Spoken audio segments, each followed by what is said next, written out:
Trigger warning. This episode contains content that may be alarming to some listeners. Please make sure to check the show notes for more detailed descriptions and take care of yourself.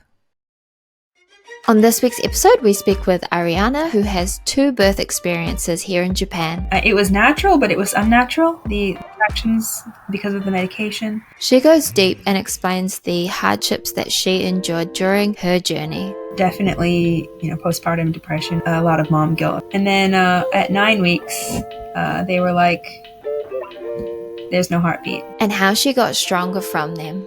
It definitely made me learn more about child development and child psychology to help me deal with my daughter. Hello and welcome to Birth Stories of Japan.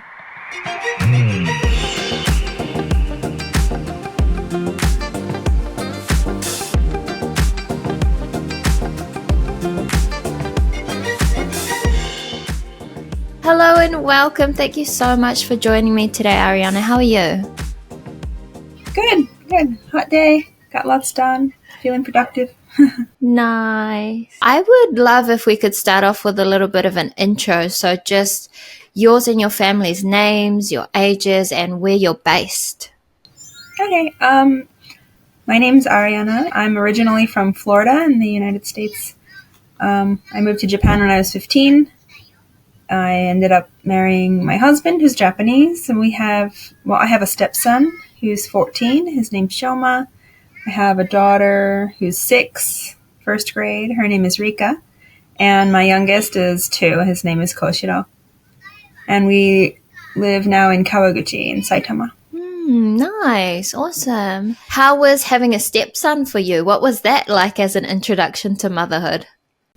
Yeah, it was fun. I actually did not meet him until after my daughter was born. My daughter was my first. And then he came into my life when my daughter was about 1, I think. Yeah, nice. I also have a stepdaughter, and she is 12. No, she's 11, sorry. And she's back in New Zealand. So it's definitely a journey in itself, isn't it? Yeah, lots of unique challenges and having to connect. Yeah. So let's talk about getting pregnant for you. So what was your journey like through pregnancy with Rika? Yeah, well, it sounds weird, but I just knew before symptoms, before missing a period. I was just like, oh, I think I'm pregnant. And I had actually planned a trip to Thailand with one of my good friends. So I bought the pregnancy test before we left because I knew it wouldn't be accurate until after I missed a period. And then about a week into our trip to Thailand, took the test and I was like, yep. Me and my husband was my boyfriend at the time. So we had talked about kids, but it was kind of like a far off thing. We hadn't really planned on anything, and we had both kind of agreed the timing wasn't great.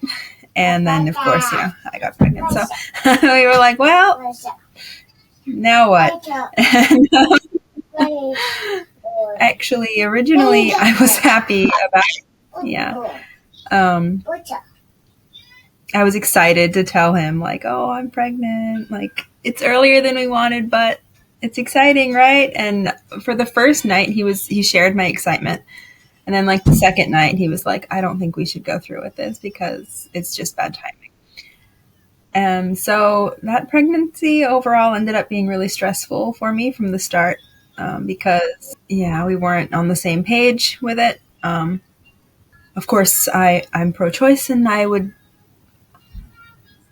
I hope that women can make the choice they want, but I personally couldn't go through with having an abortion for myself, especially because I wanted a child so badly. So, I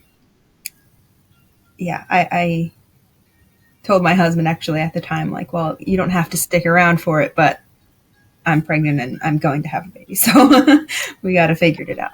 And, of course he figured it out. So I think that kind of set the tone for the whole pregnancy for me. Excited and at the same time very stressed, very nervous. And do you want to get into your pregnancy now? So where you chose to give birth and how the care was there for you? Yeah. So I just ended up picking the local general hospital because I didn't know that there were other options really. And clinics can be more expensive, and I was just on standard, health insurance from my company. And so the name of the major hospital was Kitaku Iryou Center. It's in Kitaku, Tokyo. So I went with no private room, no special anything. And they had 2 birth classes that they required first-time moms to go to.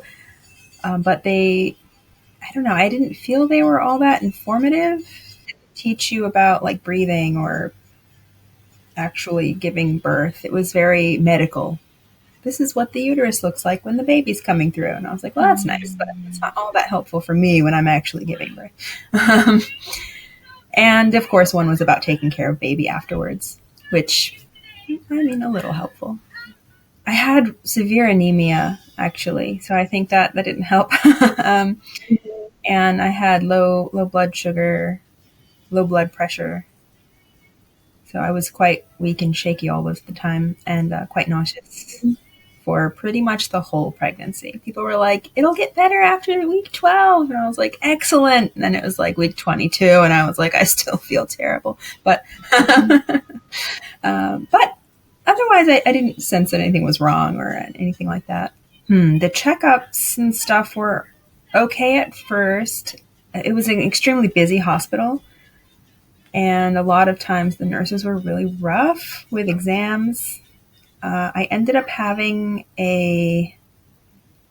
what are they called? There was an abnormal cell cluster kind of close to my cervix, which they discovered like halfway through the pregnancy. So they had to do like some testing to make sure that it was benign, I guess. And that was quite painful, and they were not gentle about it. And it ended up being okay. I had to just get it removed, like with what do they? I guess they freeze the cells off or something like that. We found out baby's gender about 7 months in, because she was always, keeping her legs closed and facing the other way. Yeah.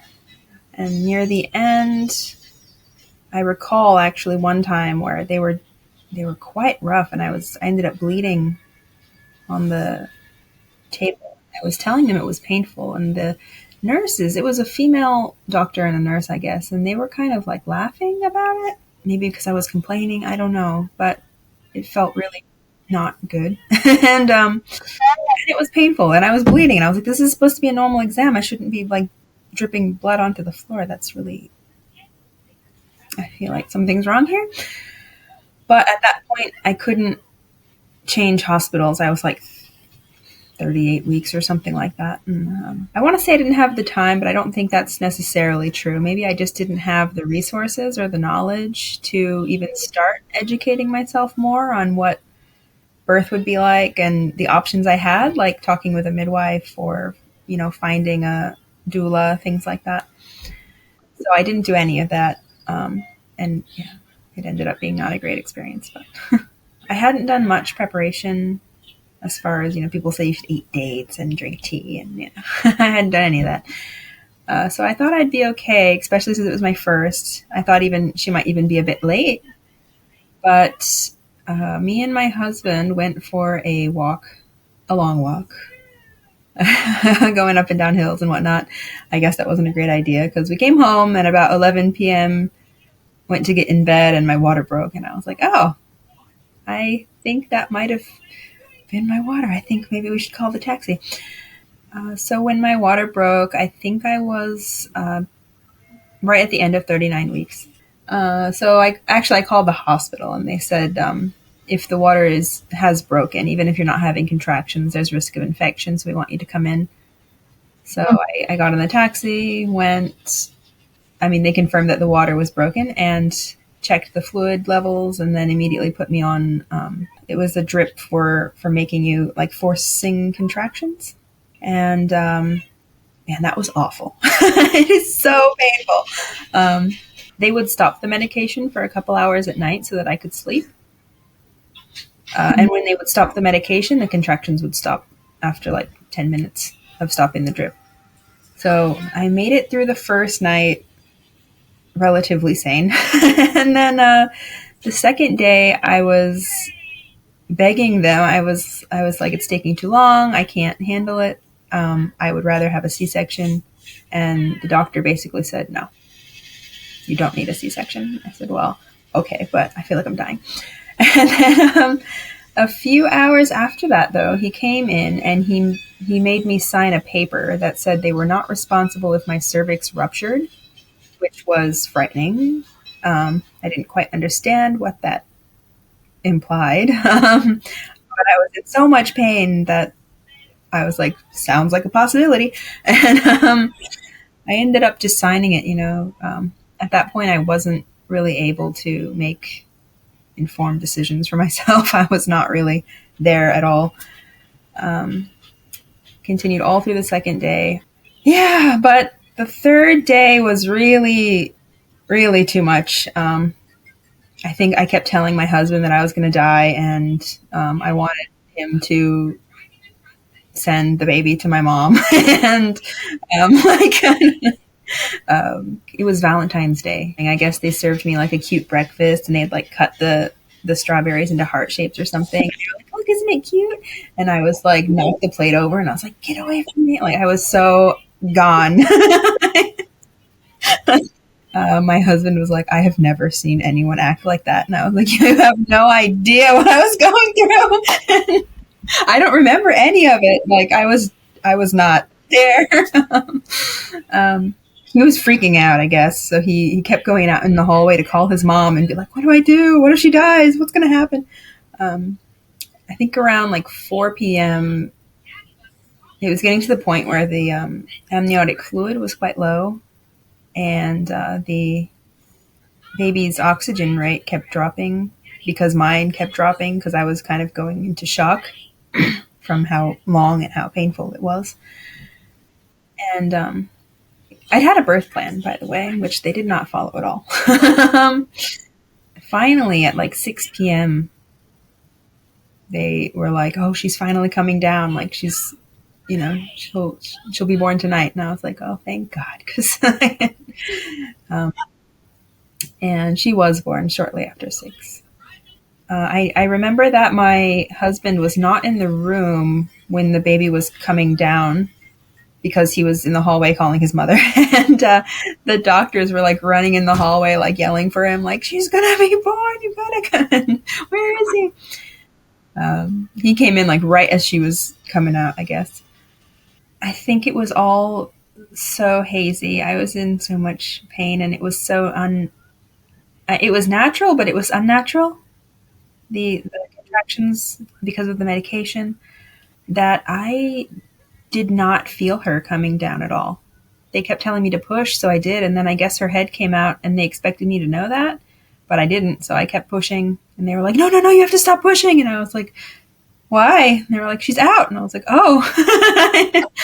So Rika ended up being born on Valentine's Day, February 14th. She was, I don't remember exactly, but I think 3.4 kilos, 3,411 grams or something like that. On my boshitecho, like where they write down how long labor took, they wrote 7.5 hours. And I was like, "There's no way." So I'm not sure what the standard is or where they started counting contractions. For me, it felt like the whole 3 days because it constantly felt like having the contractions and being in pain. But maybe they can tell the difference between an artificial contraction and a real one.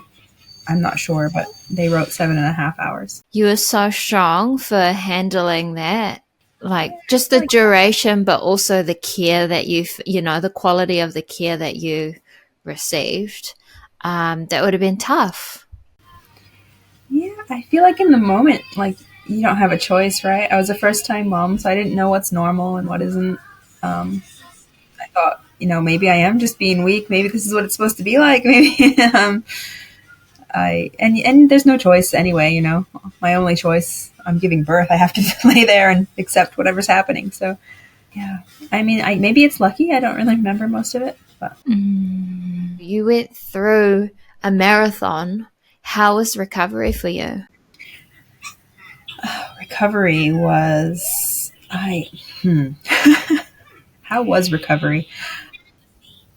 After she was born, I'm trying to remember if they gave her to me right away or not. I felt They did at some point. It might have been a couple hours later, but to nurse her for the first time, I guess. They left her in the room for quite a while, I remember, because my husband also was taking a lot of pictures and stuff. And then he brought me food because I could finally eat something. And when I moved into the recovery room and went to bed, that's when they took her to the nursery. And then I had to go and get her in the morning. Yeah. I was very, very anxious and unprepared.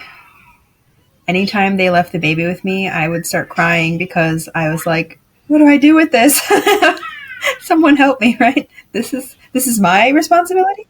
But and also I think maybe I was just still kind of traumatized by the birth itself. That was making me a bit unstable. I was severely anemic, so they had to give me blood transfusions every day and medication for anemia. I had a really hard time breastfeeding right from the start.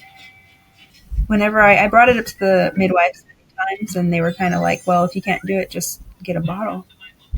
I was like, okay.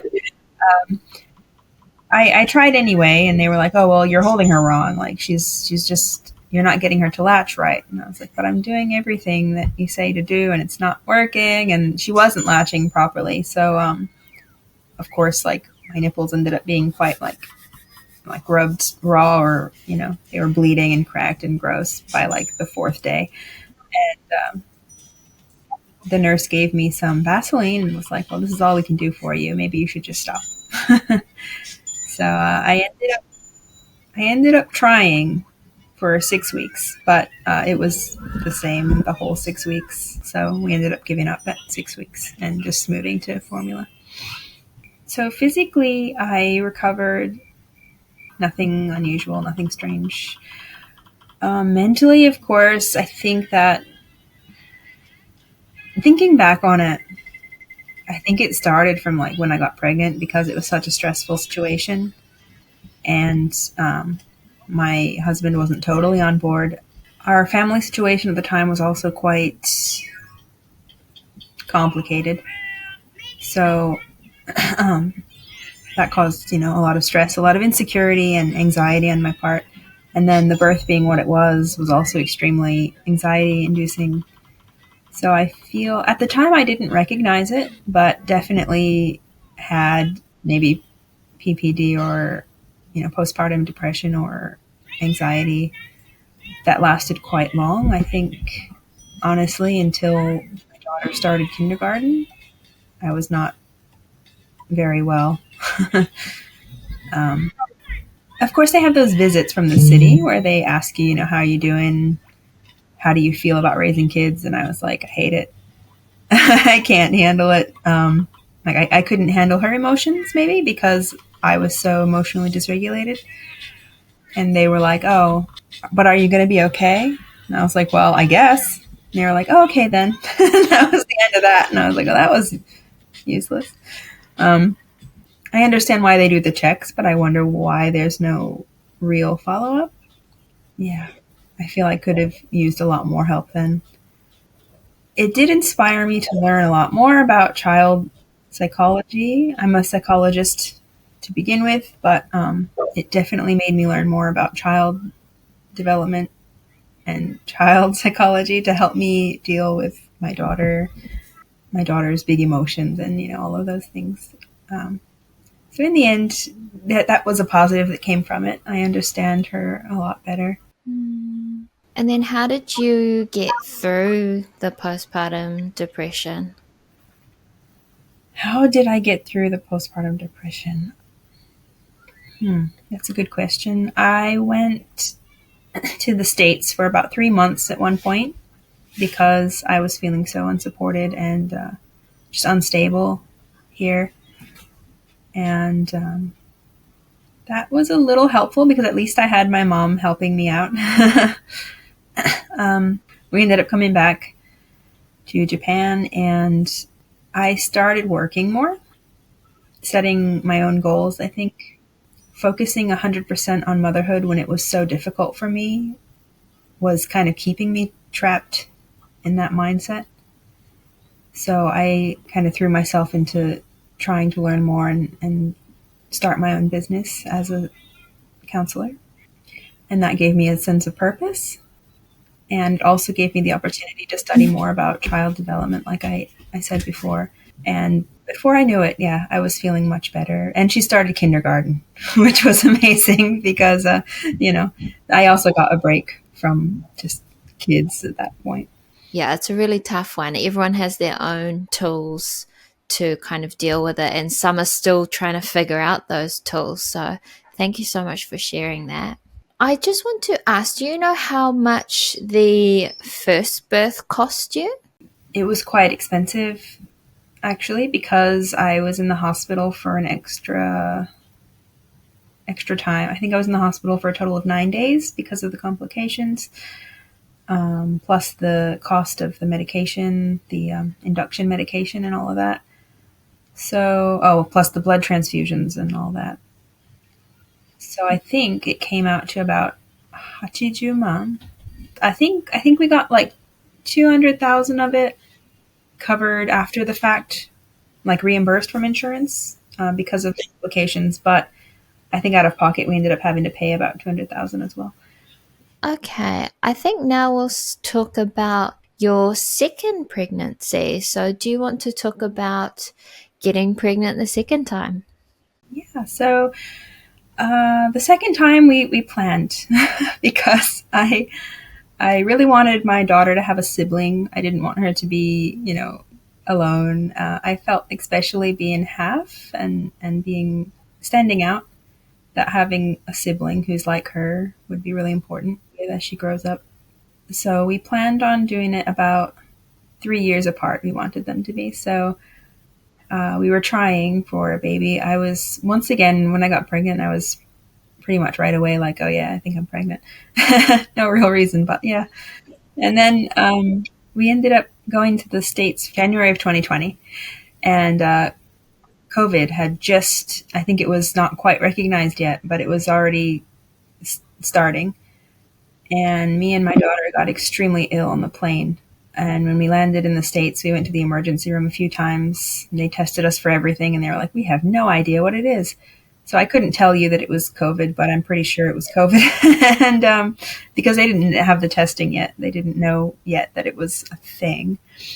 I told the doctor in the States that I suspected I was pregnant, and she gave me a pregnancy test and said, no, you're not.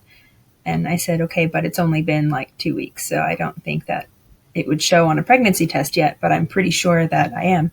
And she was basically like, well, I think you're wrong. So she gave me a whole bunch of medication and for the illness.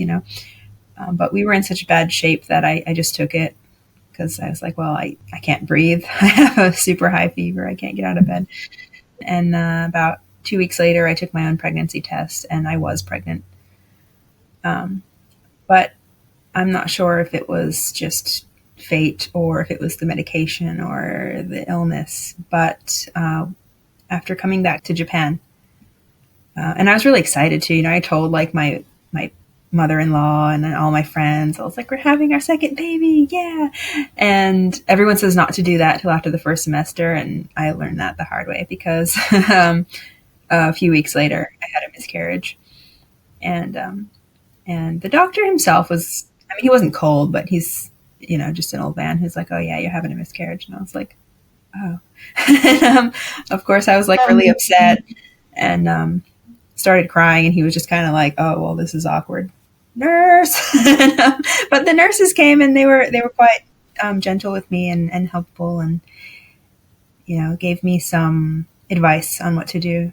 At 9 weeks, they were like, there's no heartbeat, so you're going to have a miscarriage.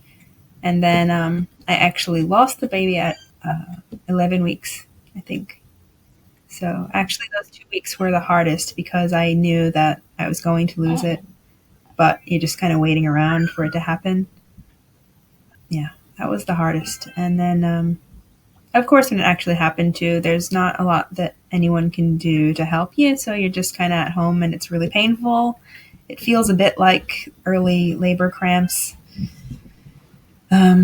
So, I'm just at home, like, crying by myself in bed, and my daughter's like, "What's wrong?" And I'm like, "I'm just, leave me alone." But I was lucky in the sense that it did happen naturally. I didn't have to go in to get like a DNC or anything like that. Everything was okay after. My husband too didn't quite understand at the time how much it impacted me. Um, I told his mother that I had the miscarriage, and then she messaged him, and she was like, "You better be taking care of her. Like, what is wrong with you?" And, not that he wasn't, but he didn't understand the severity of it for me. I guess to him it was still like, well, okay, so basically you had a late period. And I was like, that's not what it was for me. It was, I was wanting this baby. Like I had already made that connection. Um, so that was quite a painful experience, but sorry. um, but we did really want a baby. So um, after I had healed for about a month, I we tried again, and I got pregnant right away again. Sorry. I should get a tissue or something. But that was exciting. Yeah, yeah. I mean, you would have been in two minds, I feel. Possibly you would have been, in two minds about it. On one side, you're, mourning the loss of baby and then trying to be, excited and happy and turning a new leaf for the next pregnancy. Um, but yeah, how was that going through that transition period? Yeah.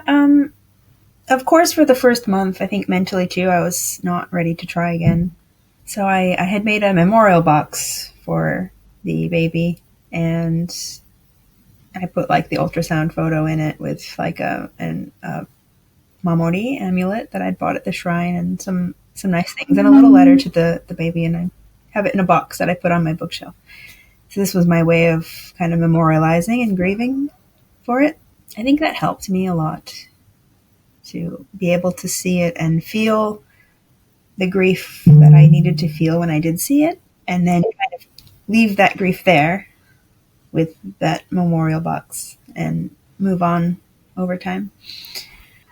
I think grief is so unique to everyone, and everyone's going to feel so different. You might feel guilty or angry or sad, or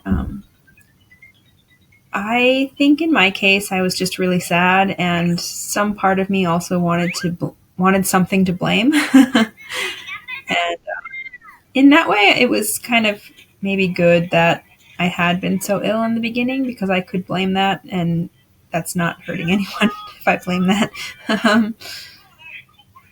um, I'm still blaming that, so that's how I'm coping with that.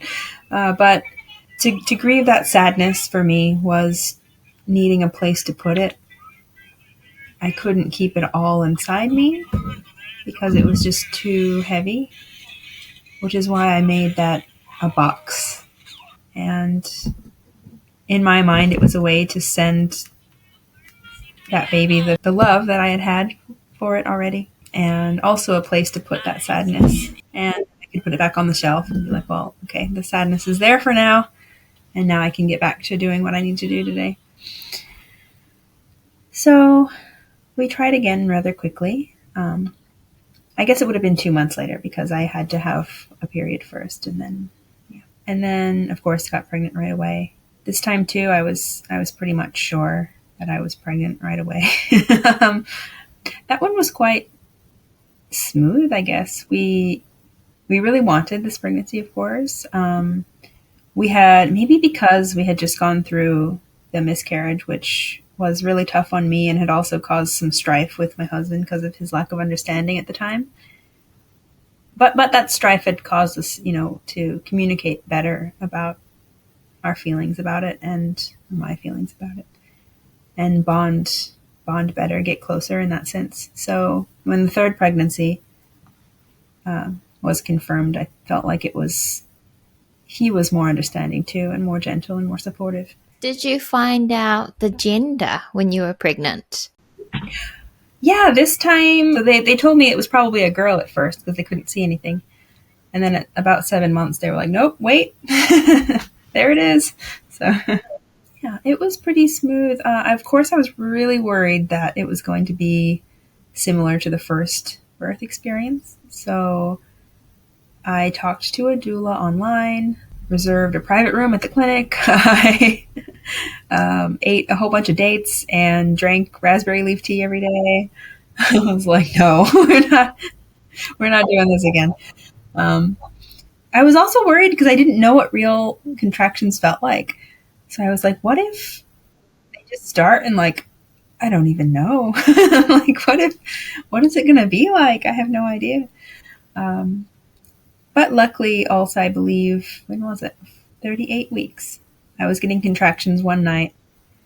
And that afternoon, I had told my mom, I don't know why, but I think that baby is going to come like either today or tomorrow.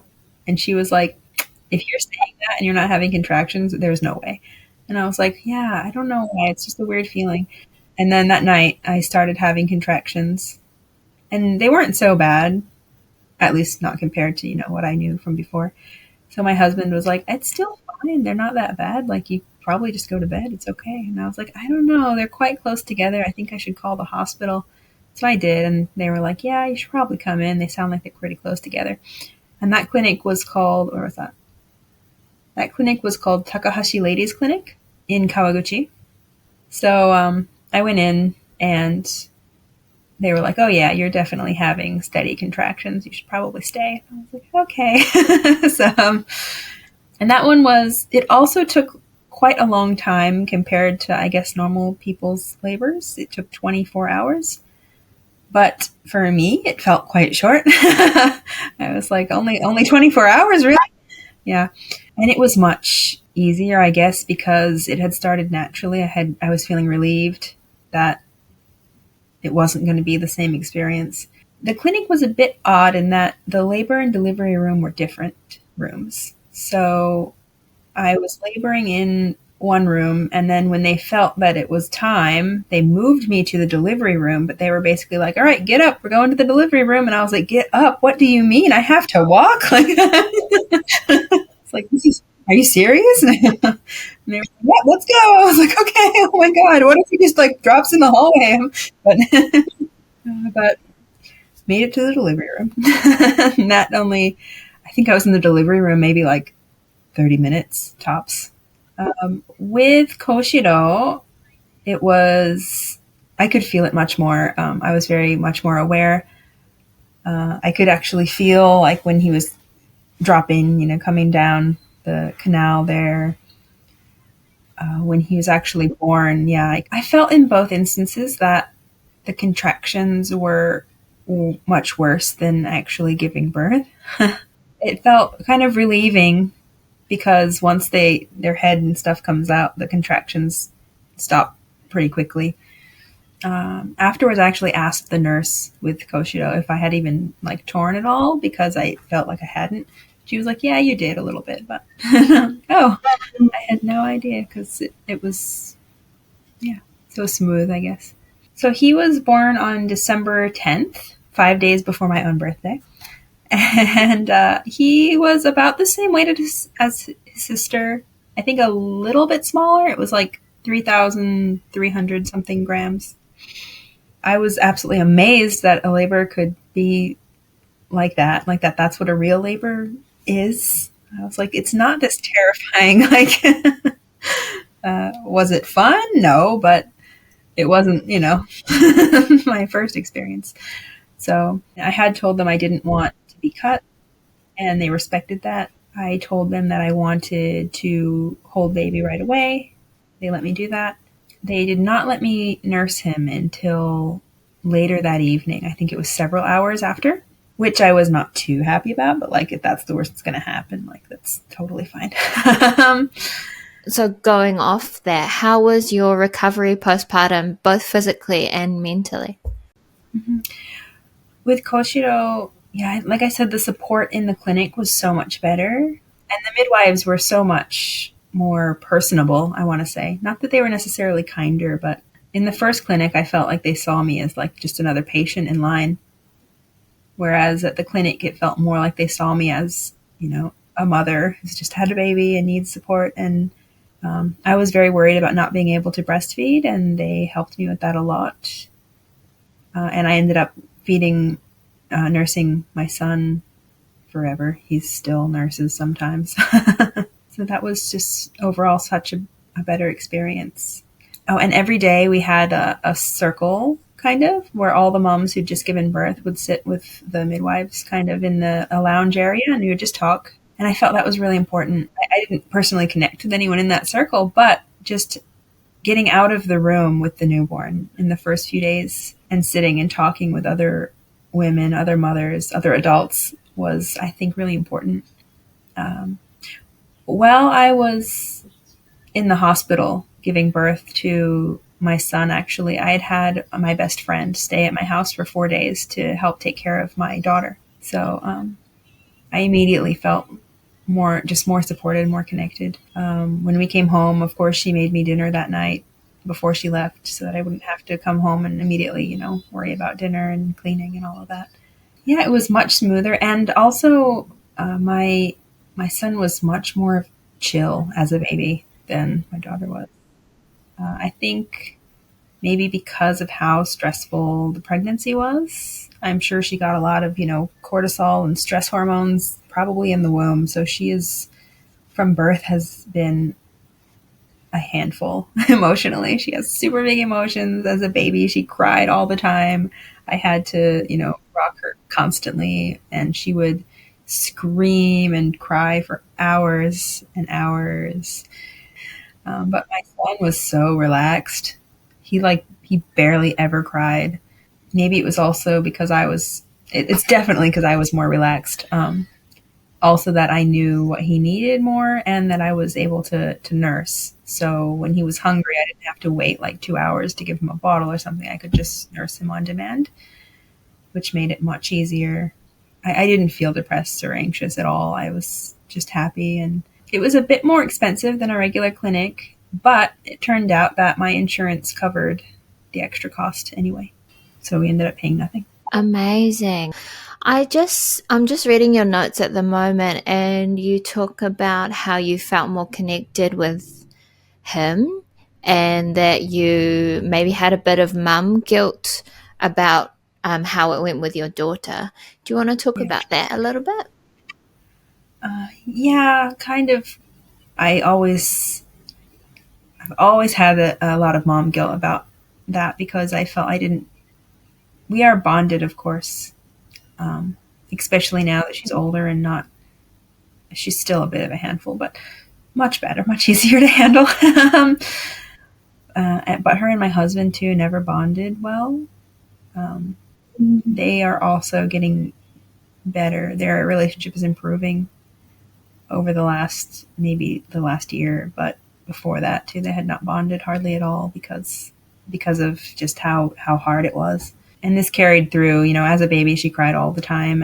When she was a toddler, her tantrums were just insane, and they were constant. Like, I couldn't go to the grocery store. I couldn't go anywhere because she would be laying on the floor, screaming and kicking and like slamming her head on the floor, like things that, like, we tried to go to the aquarium once in Shinagawa, and this episode happened that it was so bad that like the security guard was coming over, like thinking we were abusing this kid or something. Like, she's just losing it. I don't know what to tell you.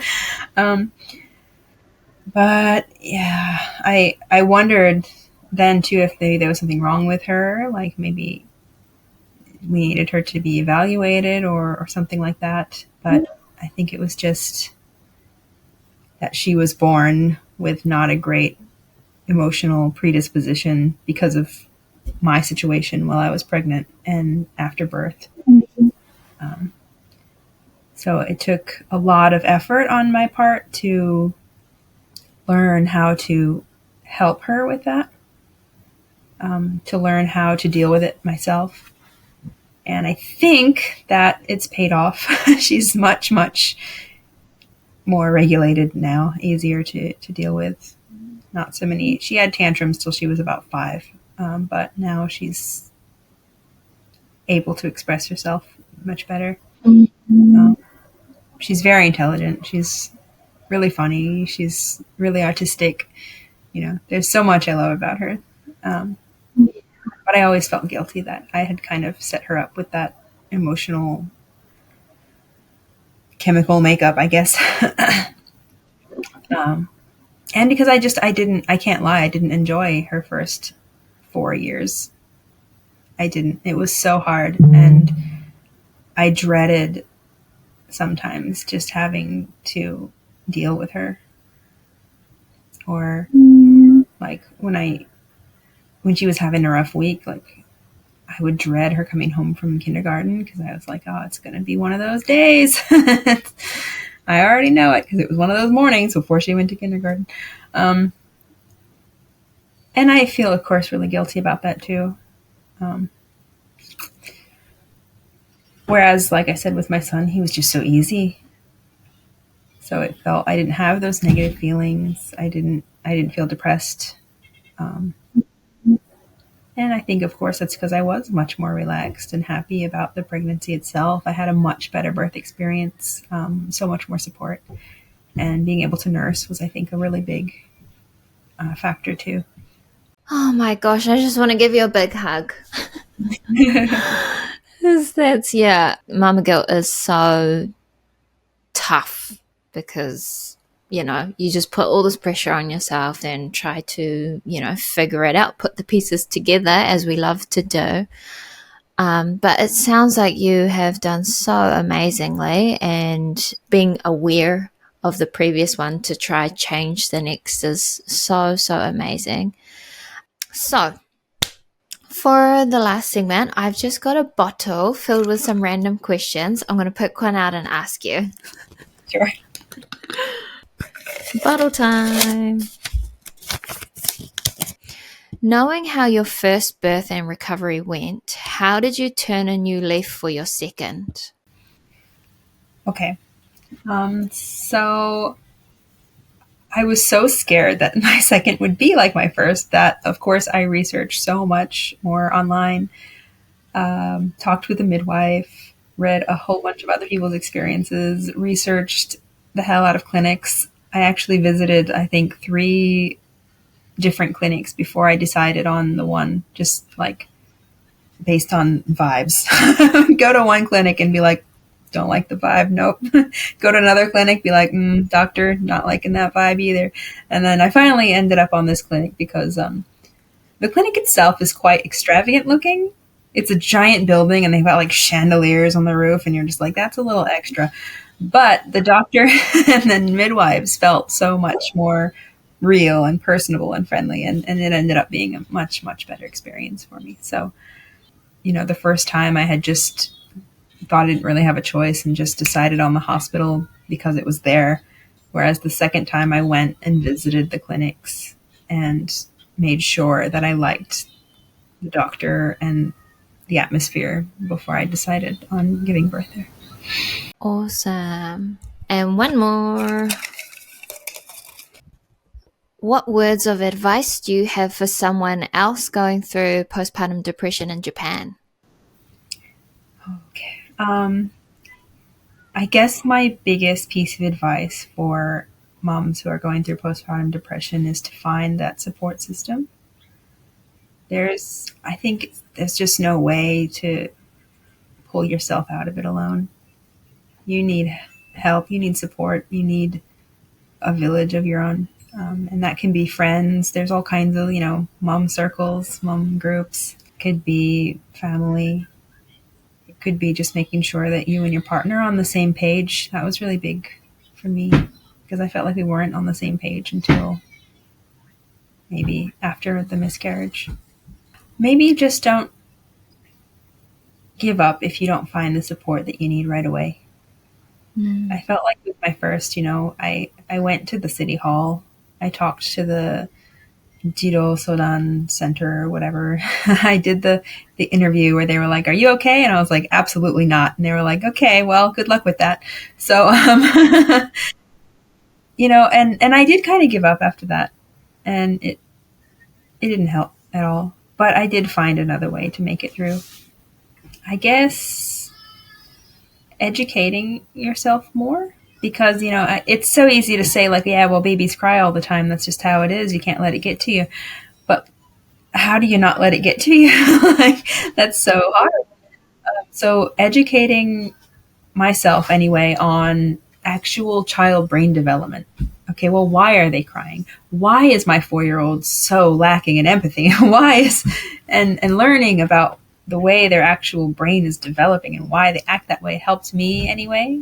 When I'm in the moment, be like, okay, your brain literally just probably cannot do this. I understand. It's super frustrating, but it's okay. And learning the coping skills to regulate myself too was super, super important in overcoming that negativity, that negative aura that was over me the whole time, and the depression that I felt. So yeah, that would be my advice. Community and education.